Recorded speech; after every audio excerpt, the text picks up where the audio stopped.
bienvenue sur ma chaîne Titou Technique. Aujourd'hui, nous allons parler de scarificateur de marque Parkside acheté chez Lidl. Tout ça animé par Thierry le bricoleur. Et maintenant, vidéo! Salut mes petits clous, j'espère que vous allez bien.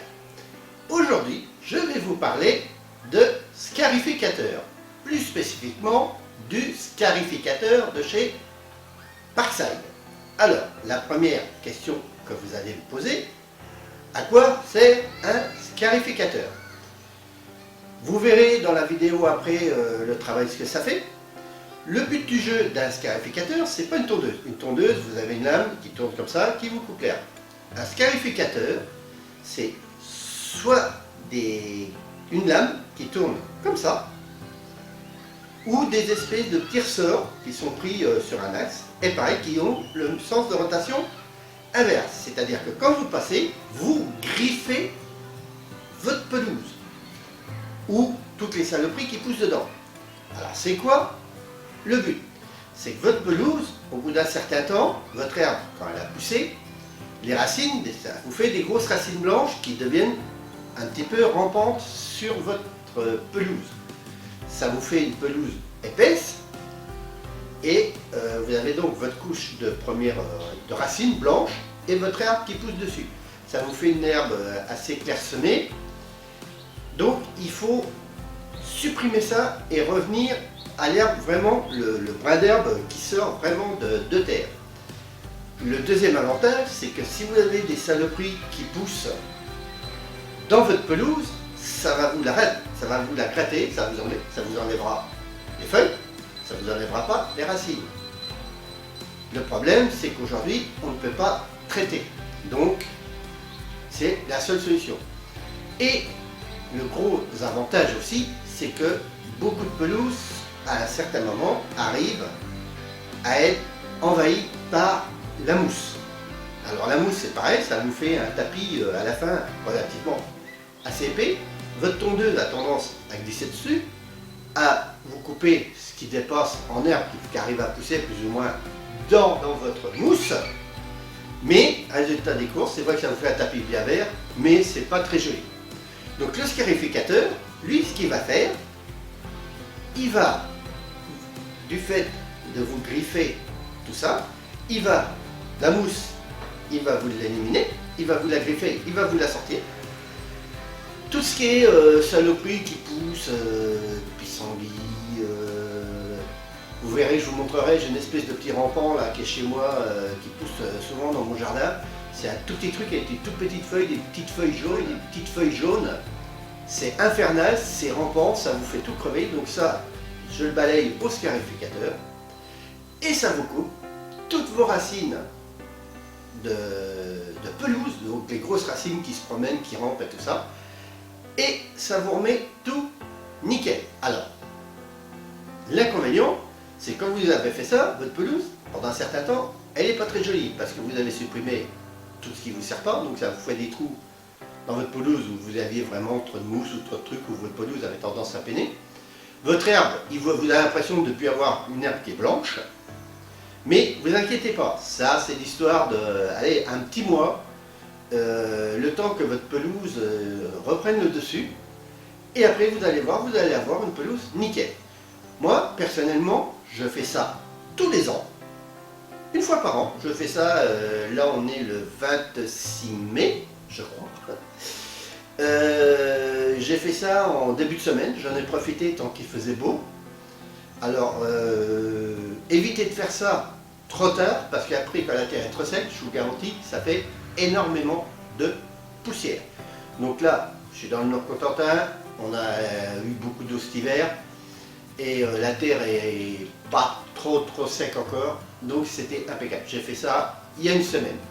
Vous verrez le résultat, je vous dis, je vous montre le résultat, un petit bout de vidéo quand je passe le scarificateur. J'ai ma petite femme d'ailleurs qui est venue me donner un petit coup de main, parce que c'est vrai que ça fait beaucoup de boulot quand même, hein. C'est assez physique. Hein. Quand vous avez fait ça une journée entière, croyez-moi, vous avez plein les balles. Donc voilà, le scarificateur en gros, à quoi ça sert? Maintenant, je vais vous parler plus spécifiquement de celui dont je me sers. C'est un Parkside que j'ai acheté chez Lidl. Je crois que ça doit coûter aujourd'hui dans les 60 balles, quoi, à peu près. Hein. Comptez à peu près ce prix-là. Ça fait, alors attendez, ça doit faire 5 ans que je l'ai. Donc ça fait 5 ans que je fais ça. Donc c'est un appareil qui me sert qu'une fois par an. Je vais vous le présenter, je vais vous montrer les lames. Et après je vous parlerai des avantages et des inconvénients. Allez, on va. Donc, voilà à quoi ressemble un scarificateur. Alors, c'est bien le scarificateur de ce Parkside. Voilà. Je vais essayer de ne pas aller trop vite parce que c'est vrai que des fois, quand j'ai tendance à vouloir faire des démos, j'ai tendance à aller un petit peu trop vite. Voilà à quoi ça ressemble sur le côté. Voilà.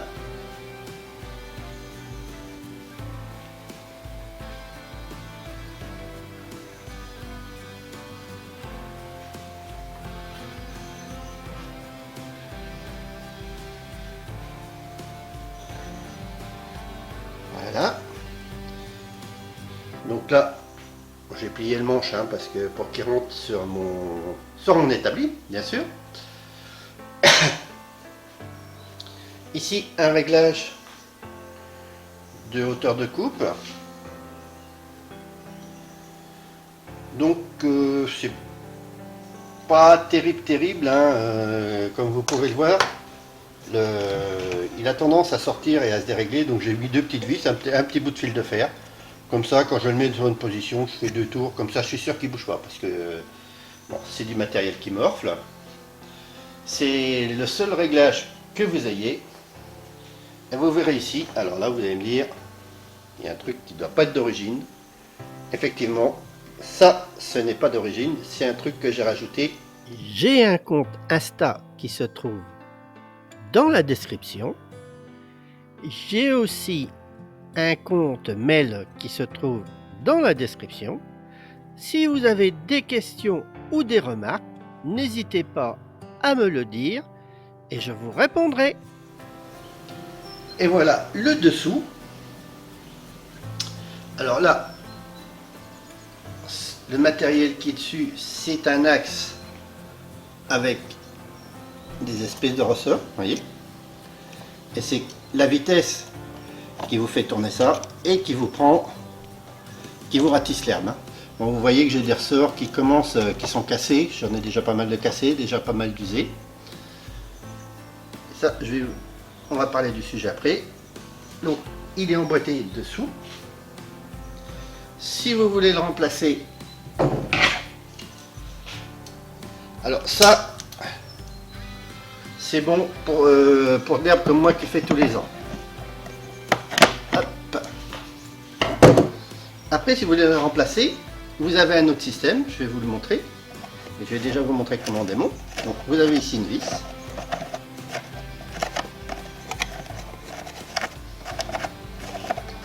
Alors, la tige est longue. Hein.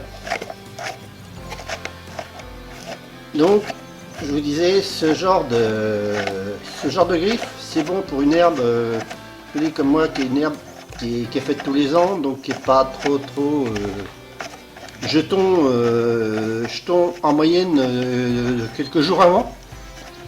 Et je laisse un petit peu mon herbe repousser, donc, mais comme je tombe vachement ras, quand mon herbe va repousser, c'est pas... voilà. Donc, une fois que vous avez enlevé ceci,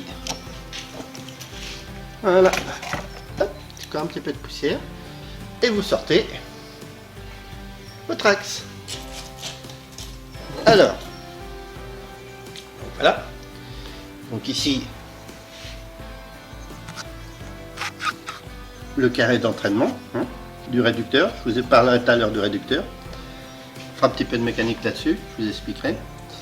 Et ici, le côté pour le visser. Donc si vous voulez le changer, alors le sens que je ne vois pas, Donc vous avez un côté carré qui vient dans le réducteur. Vous remettez votre roulement ici. Vous remettez là, hop. Vous enclenchez ici. Vous remettez la vis. Et voilà. Alors vous allez me dire, ça c'est pas la même chose. Effectivement, ça c'est des couteaux. Alors des couteaux pas aiguisés comme des couteaux, bien entendu. Alors ça, je m'en suis servi qu'une seule fois. Quand la première fois je l'ai passé, parce que j'étais vraiment envahi par la mousse. Quand je vous dis envahi, il y avait, pour ainsi dire, que ça dans mon terrain. Il y en avait, sans vous mentir, peut-être 4 cm. Et la première fois, il n'y a que ça qui est vraiment radical. Alors par contre, ça vous détruit tout, mais c'est ce qui est le plus efficace. Je dois avoir, allez, au total, peut-être 500 mètres carrés de terrain, à peu près. Et la première fois, j'ai dû tirer une cinquantaine de sacs de 100 litres, rien que de mousse. Hein. Donc vous voyez, ça le déménage. Mais bon, moi, je m'en sers pas. Donc,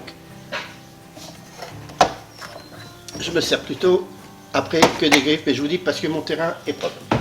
Je vais pas vous remonter les griffes, parce que de toute façon, elles sont usées.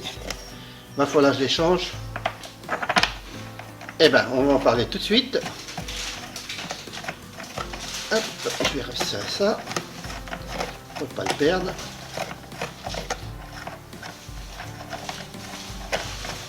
Vous voyez, il y a de la tige filetée, hein. Il y a de la longueur. Hein.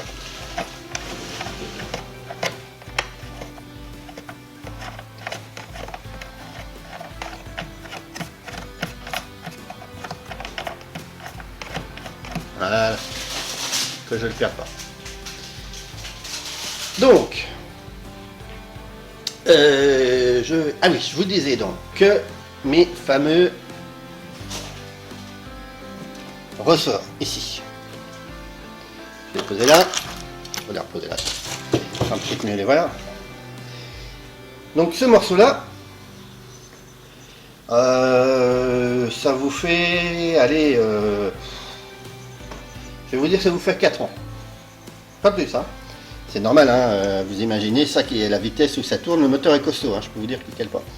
Donc à la vitesse où ça tourne et à brosser, ça use relativement assez vite. Alors vous allez me dire, bah, c'est du Parkside, ça se vend chez Lidl. Et bah, comment vous faites? Et bien c'est simple, c'est extrêmement simple. Vous avez un service après-vente Parkside.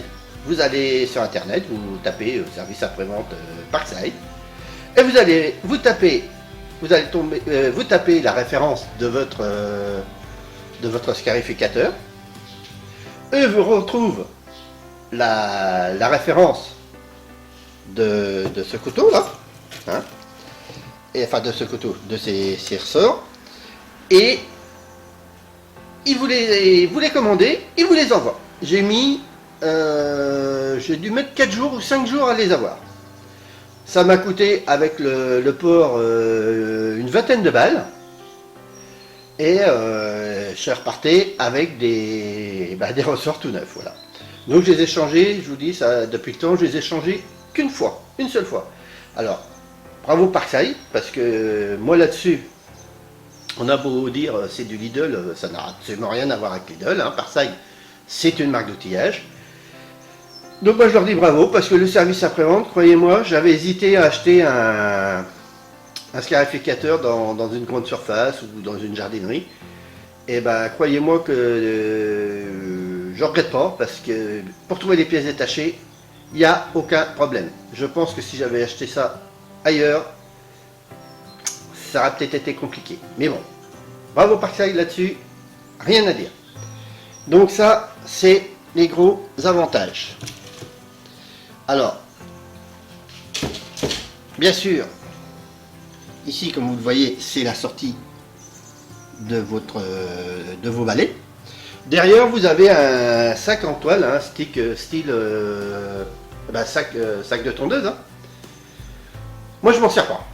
Je vais vous dire franchement, ça bourre assez vite.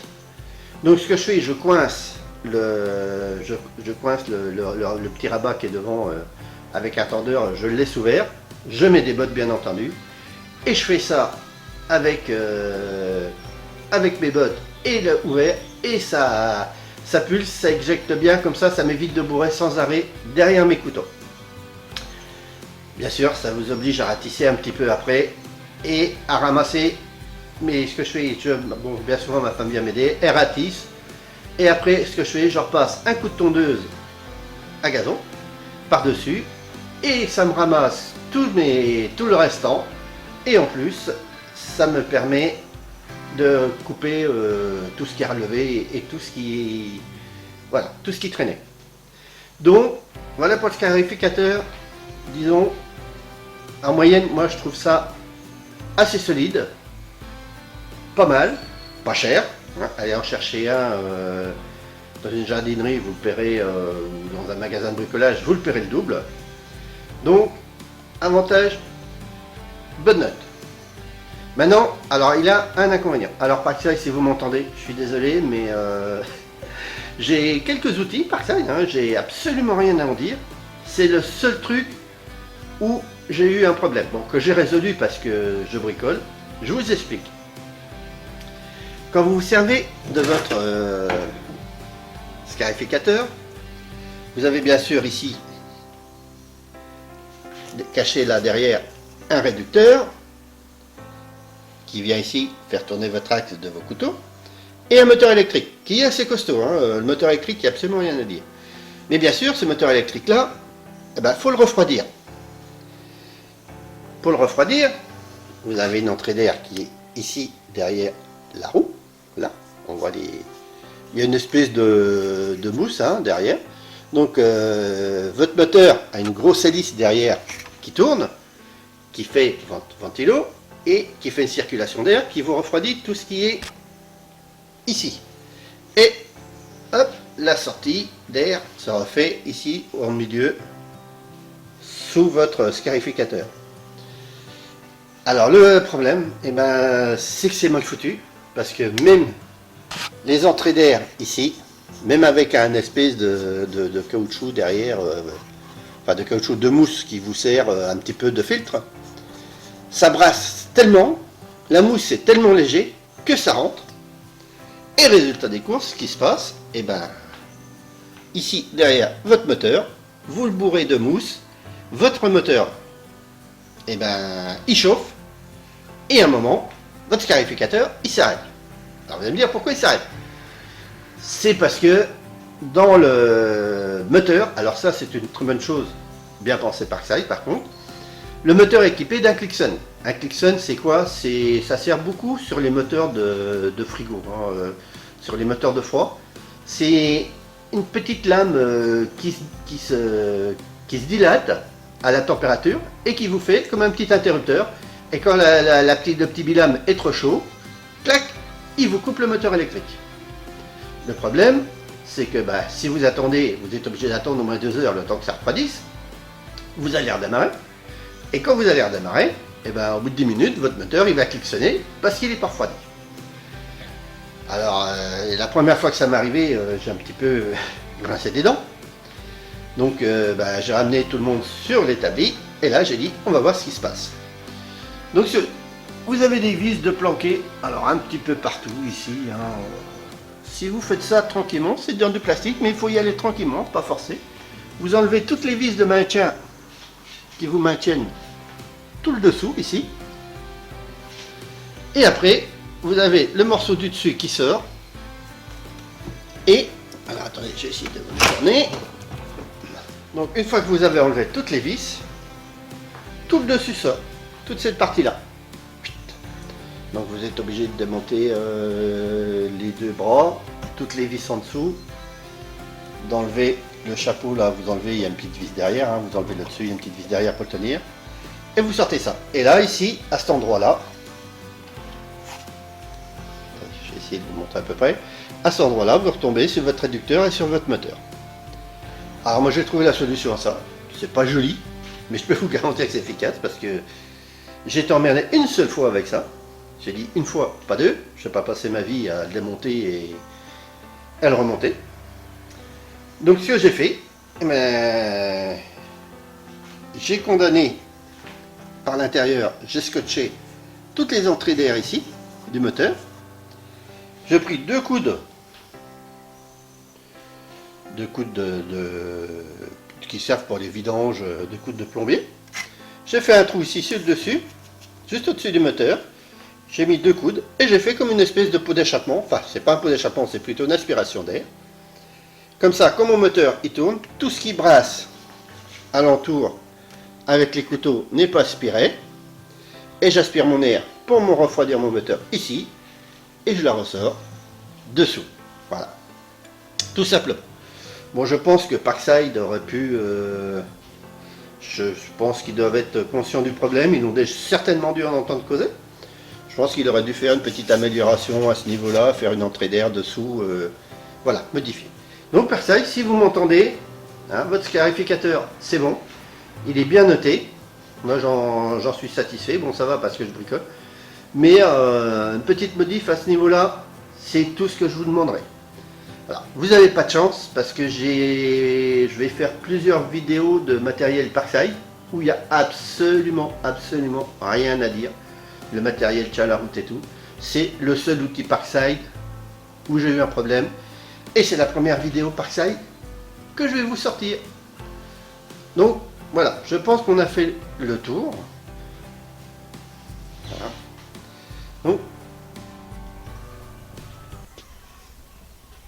Donc voilà, et ben on va passer le scarificateur et puis on va voir ce que ça donne. Allez, c'est parti.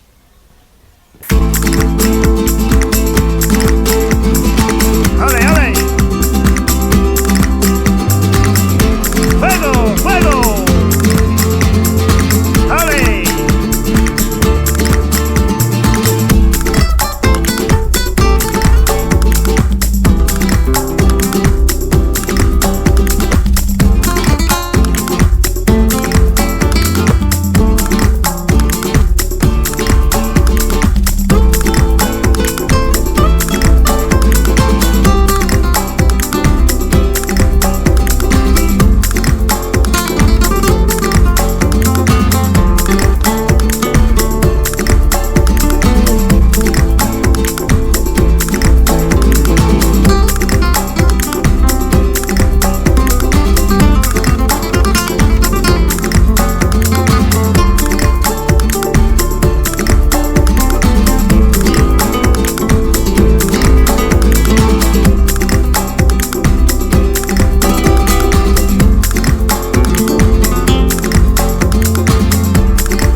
de voir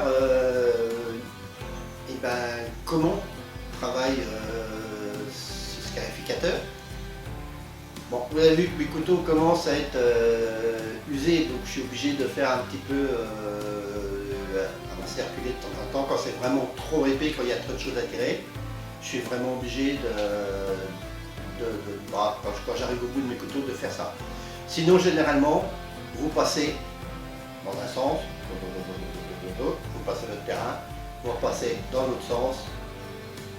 Quand les couteaux sont neufs, c'est hyper radical. Donc je pense qu'il n'y aura pas grand chose de plus à dire sur ce scarificateur. Nous voilà arrivés au bout de la vidéo. Je vous demanderai encore 2 petites minutes de patience parce qu'il reste 2 petites choses après la vidéo que je voudrais que vous voyez. Et puis, je vous dis à la prochaine dans une prochaine vidéo. Au revoir. Alors c'est pas fini, car il reste encore 2 petites choses. Si vous avez aimé, n'hésitez pas à mettre un pouce bleu. Et si vous êtes fan, n'hésitez pas à vous abonner. Ceci est vraiment la fin de la vidéo. J'espère qu'elle vous aura plu et que ça vous aidera. Et je vous dis à bientôt mes petits clous pour dans une prochaine vidéo.